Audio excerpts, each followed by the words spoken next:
morning, everybody. Welcome back into the one and the only AM show. We hope you guys are having a good morning. And if you are, just hang on tight because it's going to be a great morning in just a few short seconds here. So at the top of the show, Nadine and I tease that we have a flat out fantastic guest today. She is joining via Zoom all the way from Cleveland, Ohio. Would you please welcome the artiste herself, Miss Sierra Siler. Woo!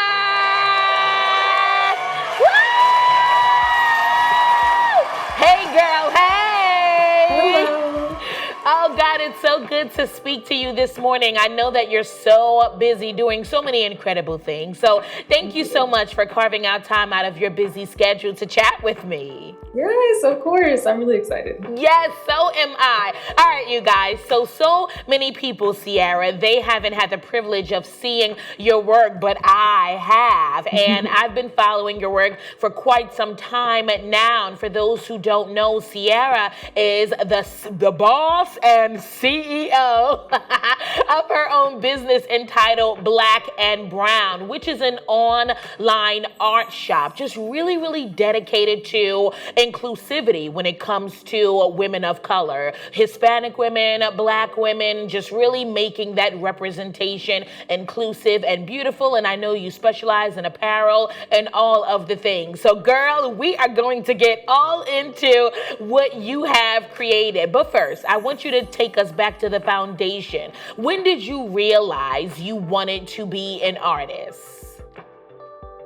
Thank you for that amazing introduction, first of all. And I kind of always knew that I wanted to be an artist. I just didn't know that I knew. So I had this book that I made in preschool, and in it I wrote that I wanted to be an artist and a dancer. And for years and years and years, I spent more of my focus on dance because I thought that's what I ultimately wanted to do. But then when it came time to graduate high school and pick a major for college, I realized dance was not going to be like my career. It's definitely my hobby, my passion, but not my career. And art was something that, even though I put it on the back burner, was something that always flowed for me and came a lot more naturally, and something I was passionate about, even though I wasn't giving it as much attention. So once I decided to be an art major for college, that's kind of where I put in more of the hours, took it more seriously. And I would say it was around like 2019 or so, my junior year of college, that I knew like, okay, I want to do this for a career in some way, somehow, and just kind of figured it out from there. Wow, that's so interesting because I feel like so many people can relate to that, Sierra. It's like you maybe you write down 2 or 3 things that you're passionate about, journalism, dance, and maybe makeup. And then as you get older, you evolve and circumstances happen and it really changes your trajectory in terms of which profession you want to select. And I feel like the older you get, many times you see yourself leaning more to this particular profession. And I think that that's so beautiful because what you do, you're not just a regular artist. Let me break it down for our brothers and our sisters. Sierra really, first of all, she started her business. She started it on Juneteenth. Juneteenth officially, LLC. It was incorporated Juneteenth back in 2020. And Sierra really strives to show the curves, the hair textures, the features, just really empowering Black and brown women through her artistry. So with that being said, Sierra, I know you realized that you had a talent and a gift, but when did you realize you wanted to go into the specifics of representing women of color? I love that question. I would say when I was like 14 to 16, so around 15 years old, when I was more focused on dance, I discovered Misty Copeland, who's a really incredible ballet dancer. She was the first female African-American principal for the American Ballet Theater. And like I said, because I was more passionate about dance at that time, I was really into her work. And she introduced me to just the importance and the topic of representation as a whole. And that really stuck with me, even if I couldn't really pinpoint why. It was years later that as I developed my craft and decided more where I wanted to go career-wise, as related to art rather than dance, that I kind of put the two together, because it was from her that I realized, like, wow, I see so much of myself in her.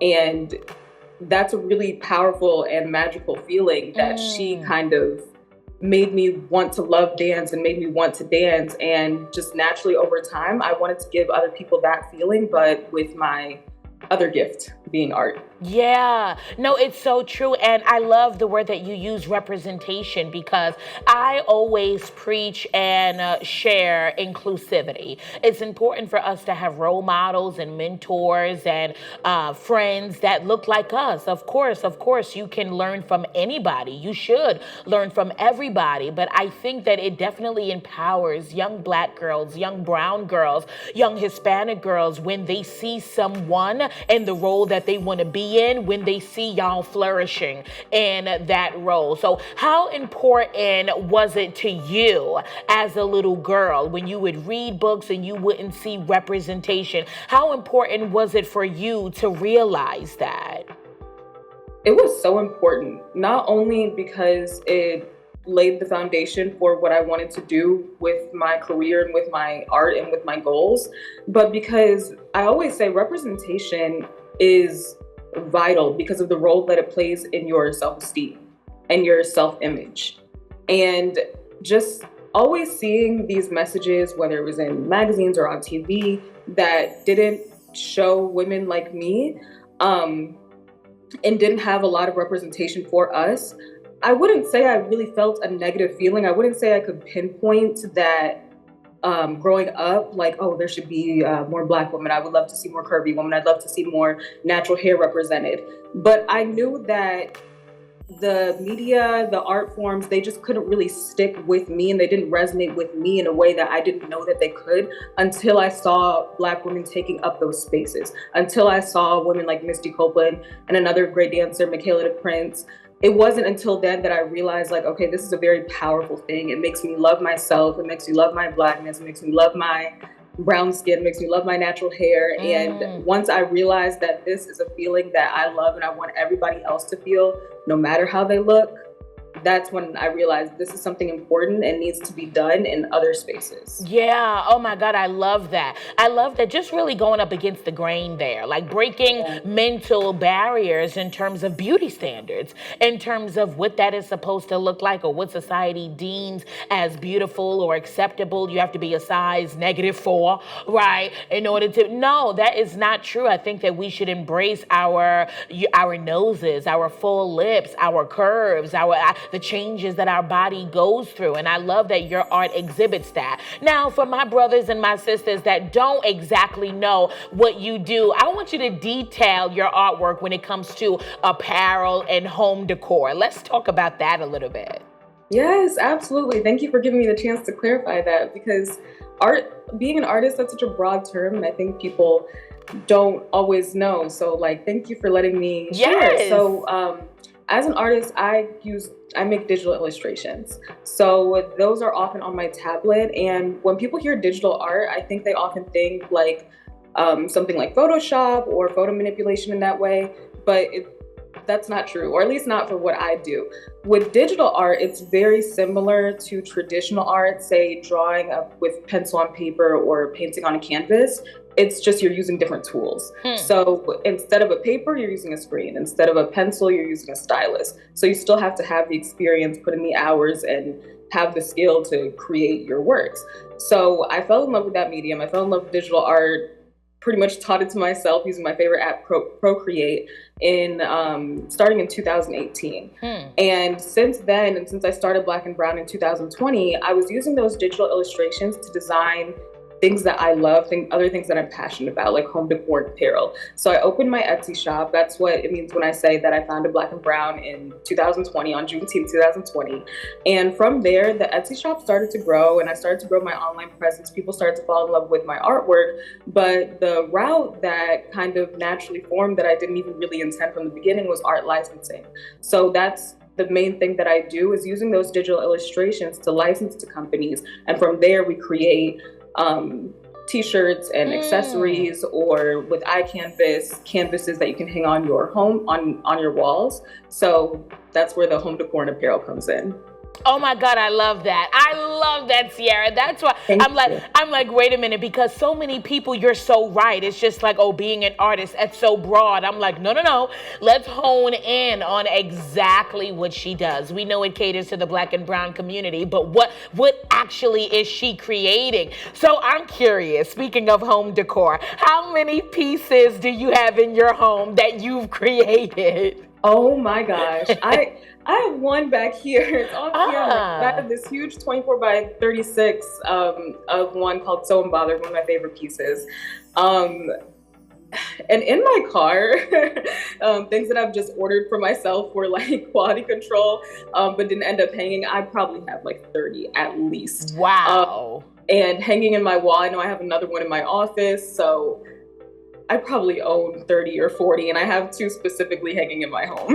Wow. Okay, so t-shirts, you have t-shirts and home decors, meaning of course like statues and just statement pieces in your home. Yeah. Do you also design like rugs and shower curtains? You know the pillows, because I see a lot of that on social media. You are speaking my language, Okay. like 100%. That is ultimately the goal. You are speaking my language. That is exactly what I want to do. Right now, it's like home apparel. But what I want is to design literally everything. Anything you Right. can name or think of, from furniture to clothing to, like you said, rugs. I would love to do anything related to interior design and fashion. So that's what I'm working towards, licensing my artwork to more companies, to bigger companies, to design more things, and just have Sierra Siler things, Black and Brown artwork everywhere. I love that. No, Sarah, I love what you're doing, because when I tell you I am not an artist, I had an art class in undergrad. It was, I'll never forget, because I dreaded going. It was every Thursday, Sierra, and it was for 4 hours. And I will never forget, our midterm was to draw like a basket of fruit. I believe it was fruit or something. And we had about an hour and a half. Sierra, I was sweating every second of that hour and a half. I was sweating every second of that hour and a half. I didn't think I would make it. So I definitely do not have the gift of art, but I'm always so intrigued in terms of one's process. So let me ask you this. When you are in your zone, right? You are in your artist flow and you're getting ready to design a t-shirt. What is that process like? Like, how long does that take you? Yeah, it usually starts with just designing the artwork itself. And then once the artwork is created, from there, it's kind of like, okay, what can we do with this artwork? So, with those pieces, it could start with me just scrolling on Pinterest until I find something that really inspires me. I'm often really inspired by dance and just the human body and the human form. So in a lot of my drawings, you might see an emphasis just on body and body shape and trying to represent a variety of that. So if I see something on Pinterest that is like of a dancer, or just something that really resonates with me, of a Black woman that's represented femininely and just so authentically, then that's what really inspires me to get going. And it just starts with draft after draft. Because like I said, even though it's digital, it is still me drawing on the tablet like I would a piece of paper or paint on a canvas for hours. For hours and hours and hours. And I work really slowly. So one art piece could take me anywhere from like a day to 2 weeks if you compact all the hours together. I see. Well, in my opinion, that's not slow. It would take me forever. It would take me. It really, really would. I'm just, as you were speaking, I'm visualizing so many of your pieces. I'm curious. How do you think your artwork represents sisterhood? Oh, that's a really interesting question. I actually started the brand with the intention of showing Black women and showing us just as we are, beautifully in our natural state and together. So like the intention beforehand, like from the beginning, was to show us and represent us in a way that I found soft and feminine. And just by representing Black women repeatedly and in unison and harmony with one another, I found that to be very representative of sisterhood. Huh. And over time, I did like to incorporate men as well. So you'll see more of that with my future artwork, just showing Black people in general, people of color in general, men and women. But I would say there's definitely like representations of sisterhood in there. I love that. I love that. We absolutely need every element that we can get that can just really perpetuate this narrative of unity and community, empowerment, sisterhood, brotherhood, lifting one up. And that's exactly what you're doing. You guys, we are going to show you some of Sierra's artwork, and we're going to dive a little bit further into her artistic process. But right now, we are going to take a quick commercial break, but don't you go anywhere. Grab a snack and come right back, because we have so much more with Sierra Siler when we return. Keep it locked, everybody. It's the AM Show.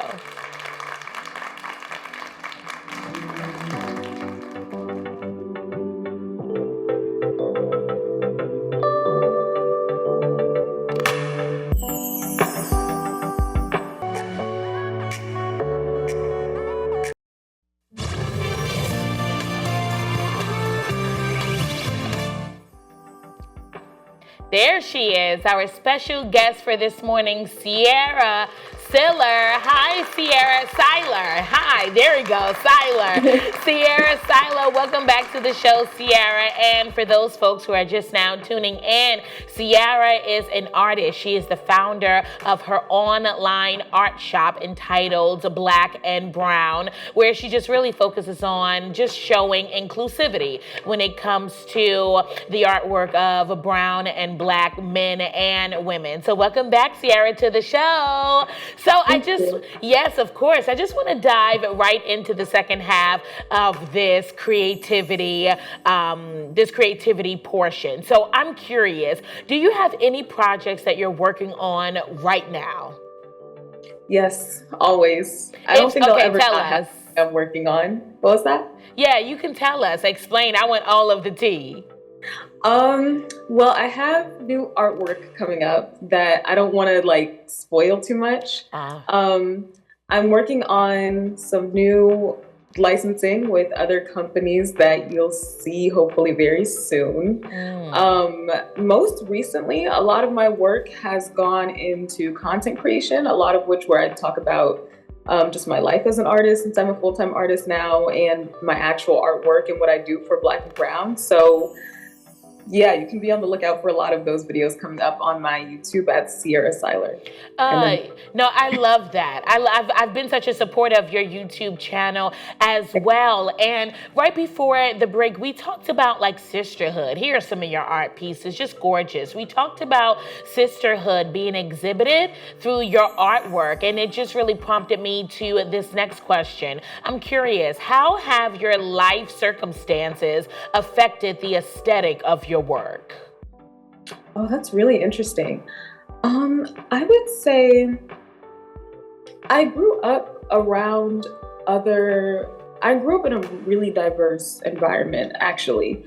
But it was certain environments like the dance studio that I grew up in, or certain summer camps that I took that were dedicated to teaching us about our history and culture, that really, really stuck with me. So I grew up in a very diverse environment, which was a great thing, but I wasn't always, I was often the minority in a lot of spaces I was in, whether it was a class I was taking or a dance class I was taking, a studio. It wasn't at all uncommon for me growing up to be like the only Black girl. So I would say particularly the first dance studio that I started at, it was a liturgical dance ensemble. My teacher, I will always love how adamant and how serious and intentional she was about teaching us our history and our heritage and the importance and the beauty of it, because I didn't get that everywhere. And at the time, I didn't really understand why it was so important, so I took it for granted. But looking back at it, I think getting that information and understanding that importance of why it means so much to take a pride in who you're in. Looking back at it, I see that was very vital for me to get at such a young age, and it contributed to the work that I do now. Yeah, so true. And you see that. I think many times when you are an artist or a musician, right, or a singer or even a fashion designer, I just feel like all of our circumstances in one way or another, they play into our artwork, the style of it, the execution of it, the delivery of it, right? Whether you're writing a poem or singing a song, like your upbringing and your culture and heartbreak and family dynamics in one way or another, those elements have a tendency of showing up in your artwork. So I love when I always see that perpetuated. I love when that's exhibited and clear. Now, speaking of making things clear and structured, what is a day like in your life as an artiste? It's so boring. Oh, I wish okay. I could tell you it was like this huge roller coaster, but it's really, I work from home most of the time. So since becoming a full-time artist in January, a lot of it is working from home and working for up to like 10, 12 hours a day and just having my eyes glued to my iPad, whether that's working on content creation, emailing brands that I'm working with and talking with back and forth, or of course, making new artwork. Occasionally I'll take commissions. So I've recently gotten back into traditional artwork as well. So that would be like graphic on paper, portraits and things like that. So every day is pretty much just me and my tablet or me and my sketchbook. Sometimes if I'm able to just kind of like enjoy myself and be and just live my life, whether that's like running errands or going to my dance classes or going to any events I have coming up with, say, my sorority or whatever I'm doing in my free time, I'm able to kind of log that and make that a part of my work. But those are kind of like my off days. Typically, like working days are just kind of me and the screen. I get that. It's true because it's tedious. It's tedious and it takes a long time. So with that being said, okay, Sierra, just be real, girl. Tell us, what is your favorite part about working on a project and what is your least favorite part about working on a project? The creative process itself is so all over the place that it's my favorite and least favorite part. When I'm working on a new piece of art, there are definitely moments, and it can be days in a row, where I like hate what I'm creating. And I'm like, what is this? Like, it's not going as planned. Yeah. And I'm just about to scrap it. And then getting over that and being like, oh my God, that's really eating and it's really turning out how I wanted. That is the most rewarding feeling. I would say even more rewarding than that is when I finally post the artwork, I finally use the artwork, I finally design with the artwork, I finally show the artwork, and I'm getting people in real life or on social media telling me just how beautiful it makes them feel and how impactful it is for them to see that and to wear it. That is by far the best part of what I do. Yeah, because you can look at the finished product knowing that I created that. That's something that I created with my own hands. I'm wondering, in any way, does your artwork serve as therapy for you? Yes. It serves as therapy for me, but like I said, because the creative process can be so enduring and stressful, it's also like why I need therapy. No, I'm kidding. But it's like, it can be so stressful and so rewarding. So it's definitely therapeutic once I'm like in the zone and it's just like my flow state and hours can go by and I don't even realize it. That I would say is the therapy, because then it's just like cathartic. It's just a release. It's just self-expression. I don't have to think too much. But especially in the starting process of just trying to get my idea on paper before adding the color and the details and just having fun with it, that can be like so annoying. But yeah, definitely once I've gotten past that hump, gotten past that threshold, it's very therapeutic. And you also, I get that. You also mentioned the brands, like really just getting your art licensing so you can pitch to bigger brands. I'm curious, just as a PR specialist, how do you pitch yourself to brands? What does that process look like? Yeah, oftentimes, well, the two big ones that I work with now, they both came to me. But oftentimes, as far as like reaching out for new companies, cold emailing and just really selling yourself. And I think the biggest thing that I've learned from that is just really knowing your value and what you can bring. And that can prove successful and unsuccessful. And it's really just trial and error. I love that because so many people, Sierra, I like that method because so many people, I see them all the time. They want the glory and the reward to fall in their lap. And it does not happen like that. It just doesn't. You got to get up when you don't feel like getting up. You got to put forth your best when you don't know how this is going to come out, your project, your EP, your artistic design, whatever you're working on. You don't know how it's going to come out. You still got to find that fuel to move forward. So I love that you believe in yourself enough to just come right out the gate and pitch yourself. You're right. It is cold calling because if you don't know about me, well, this is your opportunity. And then you go into there you go, girl. Then you go into that conversation. And then of course the artwork can speak for itself. It's so true. And speaking of art and speaking for itself and inspiration, I know that you mentioned dance being inspiration and motivation for you, but I'm curious, do you follow any other artists that really serve as your biggest inspiration artistically? Oh yeah, 100%. Someone I look up to a lot. I really hope I'm not butchering her name. Uzo Njoku. She's a Nigerian American painter who kind of has a similar approach. She's using her, instead of digital artwork like me, her traditional artwork, her paintings to design that home decor and apparel.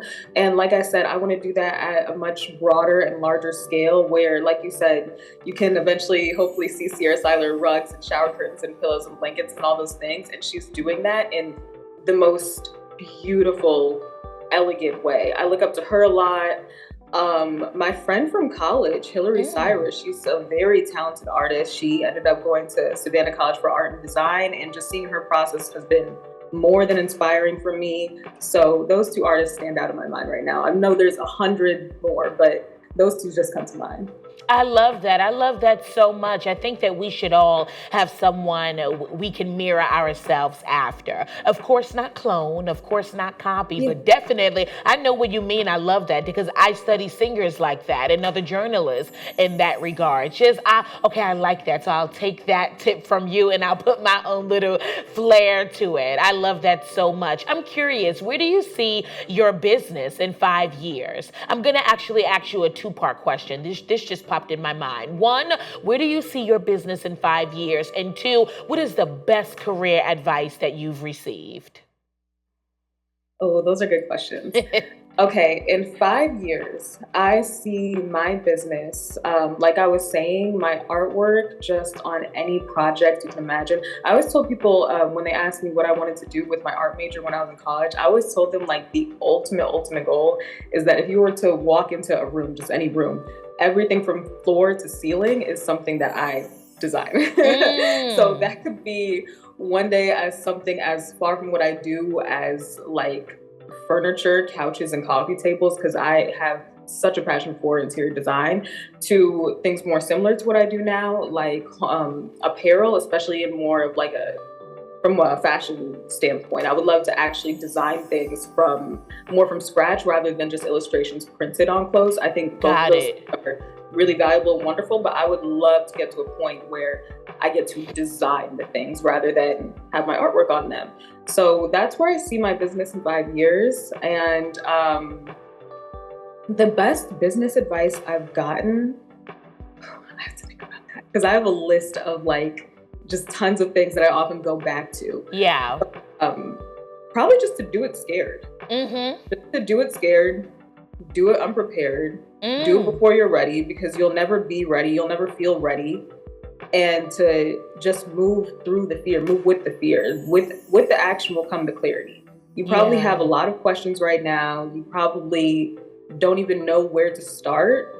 But once you start, everything else will gradually fall into place and make more sense. But you have to start. It's not going to make sense the more planning you do, the more scheduling you do, the more brainstorming you do, the more research you do, the more reading you do. You have to do the work and you have to start. There are people out there that are not as nearly as, maybe not as even as experienced as you in your craft. There are people out there that don't have the skills that you have naturally. The only difference between them and you, and the only gap there is between their success and yours, is that they did it. Yes. They recorded and they hit upload. They put their pencil to the screen, their stylus to the screen, and they hit post. And it's scary, but doing that is what will bring the clarity and bring the success that you're looking for. Oh my gosh, that is so true, Sierra. I always study, whether it's reading or looking at something online. I always like to study and read because you can never stop learning. And last night I was reading something, and I think I was watching something rather, and the empowerment speaker in the video, he said, you don't have to be fantastic to start. You don't. You don't have to be great to start, but in order to be great, you got to start. But in order to be great, you got to start. And I say that all the time. I'm like, yeah, they're not necessarily better. They were just more consistent than you are, Judaea. It's not necessarily, they're not necessarily more funnier. Not really. They just, they're more consistent with their YouTube channel, girl. They just really, really are. And that's what garnered them that visibility. So I love that you said that. I know I have to let you go in less than a minute, but Sierra, I'm just curious, would you ever do like a pop-up shop? Would you? Yeah. I love that. I love that. Yeah, that would be, I think that you should absolutely do that. And I want you to leave us with a brief, if you can give one sentence, a brief piece of advice for aspiring artists who are watching the show. Like I said, with action comes clarity. Do the work. It's going to be scary. It might be cringe, it might be embarrassing, but with action comes clarity. Just do it. Just do it. I love that. Tell folks where they can find you on social media. Of course, personally, your personal page and your business page, Blk and Brwn. Yes, please follow me on Instagram at blk dot and BRWN. So that's at Blk and Brwn with a period. And my personal page on YouTube and Instagram is at Sierra Siler. I love it. I love it. Would y'all show your love for Miss Sierra Siler? Woo! Thank you so much, Sierra. You know that you and I will be in touch, girl, because I need the hats, the mugs, the t-shirts, the rugs, the shower curtains, just everything that you are going to create. You definitely have a lifelong supporter in me, and I appreciate you. Thank you so much. That means the world. Of course. Yes. All righty. You take care. Fantastic. That was Sierra Siler, you guys. Be sure to follow her business page at Blk and Brwn, y'all. We have it right up here on the screen if we can put that back. Be sure to follow her on Instagram so you can keep up with all of the beauty and goodness that comes with her creativity. But right now, we're going to head on over to a quick commercial break. Don't you go anywhere because we have so much more of the AM show when we return.